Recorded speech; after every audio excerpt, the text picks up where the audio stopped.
Carolina, I'll start with you because you shared with me yesterday some really interesting insights in how you think women are at the forefront of driving sustainable investments. Why is that the case, and how do you see the intersection of gender in these conversations being so meaningful? Thank you, Maura. And all my comments, just to put in the context, I come from the finance world, the asset management world. So what really drives me is how we can really get the power of the investors, put pressure on companies, listed companies, to transition. So just to put in the context. Now, in terms of the reason why women are critical, I would say I would like to look at it from two perspectives. First of all, the women at the corporate level.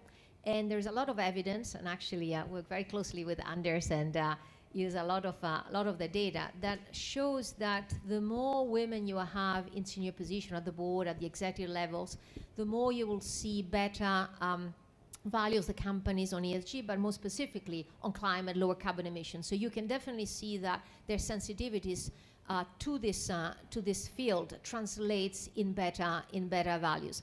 But actually also from investors, what we're seeing, and I'm very interested in how investors behave. And so what you will see that women tend to be more driven by purpose. So let me put it differently. They don't only care about performance. And so if we can get women to express that voice, then of course you'll see that they'll want to direct more capital to portfolios that have positive value, including climate changes. So that's I think very important to have their voice much more expressed.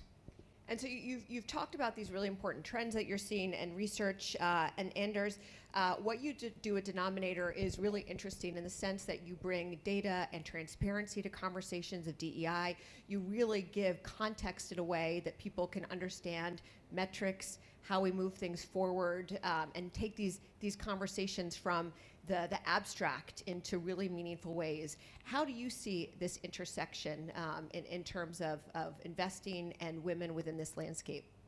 Yeah, no, because I also come from sort of the finance world and see the power of, you start changing the flows of capital, you really start seeing big changes. And this is really where I think, of course I'm biased, but data is such an important facilitator of those, because it's creating new investment products, it's in creating new supplies to especially women, so that they can deploy their capital in a way where you then get better outcomes. And as Carolina, as you just said, like there is clear connections between, you have more women, you get better sustainable and ESG results. So again, if you can just get more women into more companies, you actually help solve the climate problems.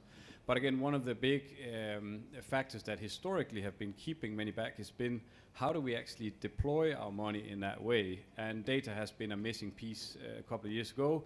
Luckily, that's not the case anymore. But again, if you take an example like pension funds, 401k, I live in the US right now, it's not where my accent is from, but if you sign up for a 401k in the US, you get options for, I don't want any weapons, I don't want any deforestation, I don't want any tobacco in my portfolio, but you cannot as a woman say, don't give my money to companies that don't perform well on gender or race, ethnicity or disability. And this is really where enabling those type of products, then suddenly you see the voice of women coming in, and they have a lot of money, and then you get a lot of change. So that would be a few thoughts on it.